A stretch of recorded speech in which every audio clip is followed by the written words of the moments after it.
Yes, 11:45, which means it's time for silence and it's time for a real scare. Good evening. I'm sitting here at home in front of the fire on this cold winter's night, and I think back to that dreadful evening so many years ago. I was a young officer in Major General Erwin Rommel's 7th Panzer Division. We swept through France in May and June of 1940. We were serving Germany and the Führer, and we were known as the Ghost Division. We were entering a small village one bitterly cold evening when we were ordered to destroy everything and everyone in sight. We complied and felt like the Reaper himself when fire from our tanks ripped buildings and human bodies apart. Bombs exploded everywhere, and pieces of human debris went flying all over the place.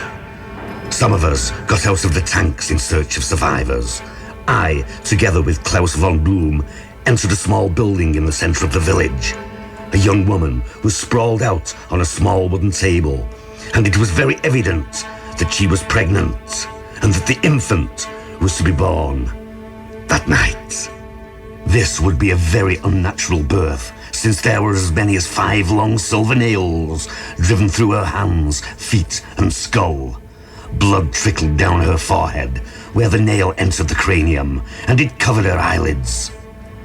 The nail exited her skull at the back and entered the dark, rich wood of the table. Miraculously, she was still breathing and managed to utter only a few unintelligible words. 5 little humps appeared on the smooth skin of her belly. Suddenly, the 5 humps exploded with blood and pus, and 5 little fingers came through her flesh. More skin broke, and her belly was ripped apart by the little hand that appeared out of nowhere. Her terrified screams filled the icy night as she was being ripped open. Her eyes bulged through the blood as she strained against the hot, burning pain in her abdomen. The intensity of the pain caused her to tear the flesh of her hands loose from the nails that immobilized them. She clawed with the remaining shreds of what were once beautiful young fingers at the devil child inside her. He was, however, already free, and his demonic laughter filled the enclosure. I temporarily lost sight of the little demon as I turned to the young woman on the table. Her lips were drawn back in a maniacal grin as she knew that death was imminent. It seemed as if she welcomed death after the terrible ordeal that fate, or the devil himself, had bestowed upon her. My attention was drawn to her naked left shoulder, where a scar was forming on her skin. Her blistering skin started to form 3 letters, and it soon spelled out a single word: U-L-M, Om. My brain frantically searched for an explanation why Om would appear on her left shoulder. What could it possibly mean? My name is, after all, Ernst Ulm. I was still wondering why my name would appear on her when a horrific scream filled the place. Klaus was on the floor and seemed to be involved in a struggle with the demon child. It looked as if the child was trying to rip open Klaus's ribcage while he was desperately struggling to keep the little death servant away from him. The child, however, proved to be too strong for him, and with a loud crunching sound, he ripped Klaus apart. Klaus accepted his fate with a silent sigh. The child removed his heart and held the still beating organ up to my face. He instructed me to devour the pulsating flesh or suffer the curse of Rammstein.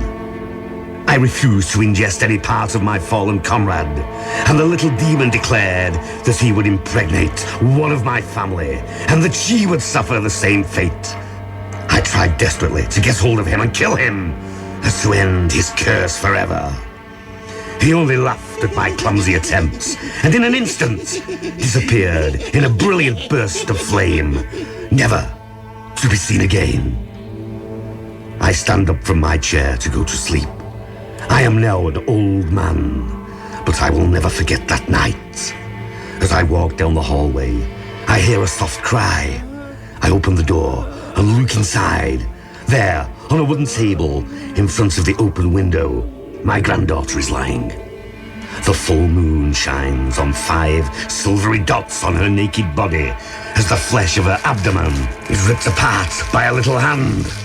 Quietly, I think to myself, why didn't I just eat the throbbing heart of Klaus von Bloom all those years ago?